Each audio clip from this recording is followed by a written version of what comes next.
E os municípios passam por um momento bastante difícil, sobretudo no que se refere às finanças, né? A crise que assola aí diversos setores da sociedade, assola também os entes da federação, sobretudo os municípios, né? E é por isso que a gente conversa agora com a economista da Confederação Nacional de Municípios, Moema Neiva, que vai nos trazer então informações da Confederação, que fez uma pesquisa aí junto aos municípios para saber os impactos aí dessa crise, não é verdade? Boa tarde, doutora, tudo bem?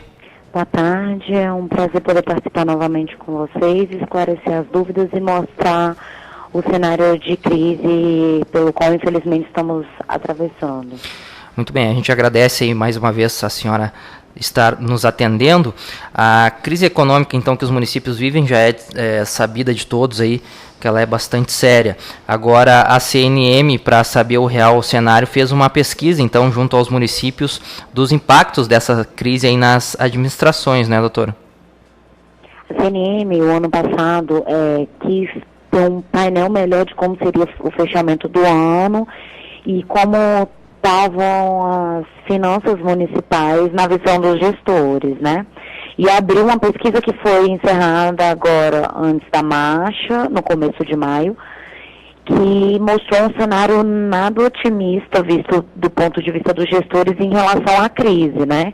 A gente conseguiu entrar em contato com 4.708 municípios, mais ou menos 84% do total, e desses que responderam à pesquisa, 99% alegaram que estão sentindo os efeitos da crise. E esses efeitos são mais impactantes para esses municípios na área de educação, em que 72% desses municípios que responderam à pesquisa disseram sentir efeito na educação, e na saúde, que o caso é um pouco mais grave, onde 85% dos prefeitos alegaram sentir dificuldades mais na área de saúde. Essas dificuldades são diversas, desde falta de recurso para manutenção, de falta de medicamento na área de saúde, falta de médico, enfim, são gerais, assim. E para piorar um pouco, eles ainda tiveram que adotar algumas medidas, algumas vezes até impopulares, para tentar sanar esses efeitos danosos da crise. Aí 93% dos municípios que responderam à pesquisa disseram ter adotado alguma medida, e a maioria deles reduziu despesa com custeio, para poder sanar esse cenário ou amenizar, né, a situação de crise. Sim. Doutora, a gente sabe que essa crise é geral, né, afeta aí os mais diversos setores da sociedade. Agora, no que se refere aos municípios, o que a gente pode atribuir essa crise aí? Quais são os aspectos aí que prejudicaram de tal forma, então, as finanças dos municípios? A que a gente pode atribuir esse momento aí bastante complicado que a gente está vivendo nas nossas administrações? O primeiro ponto que eu acho importante ressaltar é que a desaceleração econômica em si já prejudica os municípios. Primeiro porque um dos maiores repasses aos municípios é o Fundo de Participação dos municípios, que é baseado em imposto de renda, e o IPI, que é o Imposto sobre o Produto Industrializado. Uhum. Todos esses, em momento de recessão, têm sua arrecadação extremamente prejudicada. Então, os menores municípios que dependem mais do fundo de participação ficam extremamente prejudicados.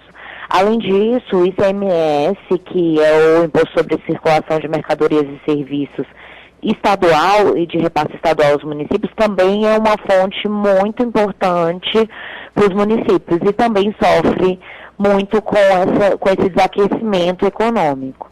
Então, a gente tem enfrentado um momento de queda nominal no FPM, por exemplo, e também quedas constantes na arrecadação de ICMS em quase todos os estados do país. Aí, somados a isso, a gente tem o aumento do gasto. Então, eu tenho uma redução de receita, uma redução nominal, por exemplo, no caso do FPM, que eu não levo em consideração a inflação, e ainda assim a receita está caindo. Mas, por outro lado, eu tenho um aumento de despesas, causado principalmente por aumentos salariais promovidos pelo governo federal, que têm que ser cumpridos obrigatoriamente em todo o território nacional. Dois exemplos são o piso do magistério, que do ano passado para cá subiu mais de 11%, e o salário mínimo, que também subiu mais de 10%. Esses dois salários já impactam de maneira abrupta todas as prefeituras do país.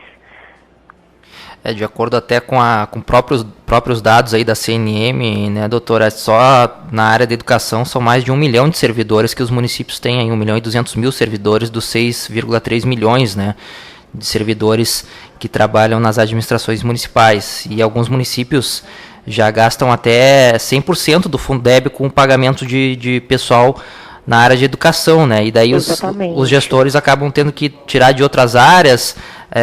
Isso é possível nos municípios? De que maneira então isso acontece? De onde os gestores estão tendo que tirar recursos aí para poder saldar os valores aí do magistério? O Fundeb hoje, ele tem o ideal de que 60% dele seja gasto para a folha de pagamento e os outros 40% para manutenção e desenvolvimento do ensino. Só que a realidade da maioria dos municípios do Brasil é que quase 100% do fundo está sendo destinado só para a folha de pagamento, só para o piso, porque o piso tem crescido exponencialmente e o Fundeb não acompanha esse crescimento. Então, acaba que os gastos com manutenção e desenvolvimento do ensino têm que ser custeados com recurso próprio das prefeituras, para poder ter um mínimo de qualidade ali na prestação do serviço, né? Então isso acaba sufocando ainda mais os gestores municipais.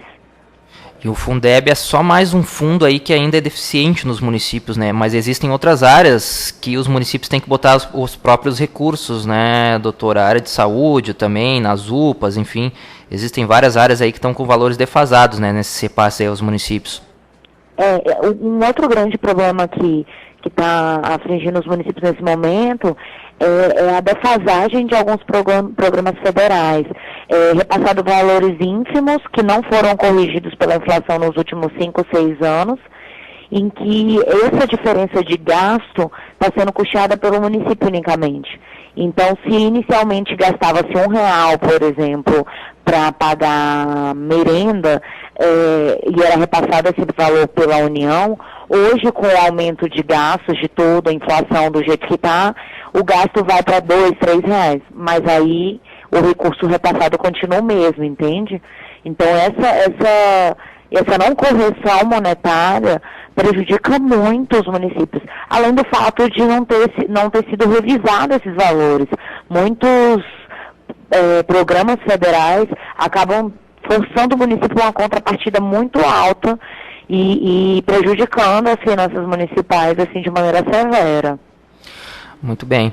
Doutora, apesar desse momento então que a gente vive, a gente tem agora em julho, acredito que uma boa notícia no FPM, que é mais 1%, né, se eu não me engano, aí, do Fundo de Participação dos Municípios. Eu queria saber se esse recurso vem mesmo, vem esse 1%, a princípio tem mais 1% no final do ano. Como é que está, então, os valores do FPM, o que vem aí para os municípios nos próximos meses? A previsão é que no dia 7 de julho, um dia antes do primeiro decêndio de julho, já caia o recurso referente a 1% dos últimos 12 meses.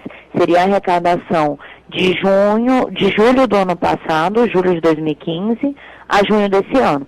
Soma-se toda a arrecadação de IPI-R e tira 1% disso, tira 1% do SPM. Existe uma polêmica em relação a esse percentual, porque o ano passado a Secretaria do Tesouro, em cima da hora, diz que tinha uma outra interpretação em relação ao percentual. Esse ano existe uma polêmica novamente em relação a ser 1% ou ser 0,75%, mas a gente está aguardando um posicionamento oficial do governo federal, porque em reunião com a presidente afastada Dilma Rousseff, a CNM teve uma garantia de que realmente seria pago 1%, mas a Secretaria do Tesouro Nacional ainda não se manifestou favorável a esse 1%. Eles mantêm a interpretação de que seja apenas 0,75%. E a gente está aguardando, mandando ofício, entrando em contato e esperando algum retorno por parte do governo federal. Muito bem, então, doutora. Só para a gente finalizar, A gente sabe então que até várias associações andam se manifestando em torno de tentar aumentar ainda mais 1% o fundo de participação dos municípios, né? Qual é o entendimento da CNM, aí, da equipe técnica de finanças da CNM, o que a Confederação está buscando então nesse momento no que se refere aí ao FPM para os municípios? Quais as novas possibilidades que os municípios podem lutar aí para conseguir angariar um pouco mais de receitas, doutor? A CNM está tentando apresentar um projeto de lei que aumentaria 1% na arrecadação constante do fundo. Porque hoje o fundo, ele é 24,5% da arrecadação desses dois tributos, o imposto de renda e o IPI, né? Só que regularmente, todo mês, a gente só tem direito a 22,5%. Esses 2% de diferença aí na conta é 1% de julho e 1% de dezembro. A ideia agora é ter 1% a mais todo mês, que a arrecadação cresça em todos os meses de acordo com 1% dessa arrecadação. Então, eu vou ter direito a 23,5% da arrecadação desses impostos. Isso é uma tramitação ainda que está por vir, a gente apresentou isso no Congresso e estamos esperando esse cenário político um pouco instável para ver se tem condições de ir adiante o projeto ou não. Ok, então, doutora. Muito obrigado, então, pela sua participação aqui hoje. Tomara que se concretize, então, essas novas buscas aí da Confederação para a gente tentar conseguir um pouco mais de recursos aí para os municípios que já são tão afetados, aí o ente da Federação talvez o mais afetado pela crise econômica. Obrigado aí pela sua participação. Estamos sempre disponíveis aqui, abertos com o telefone, com o nosso microfone, para a participação aí da equipe técnica da CNM. Eu que agradeço em nome da Confederação pela possibilidade de dar voz aos municípios e esclarecer quaisquer dúvidas relacionadas às finanças municipais. Ok, então, obrigado, boa tarde. Boa tarde.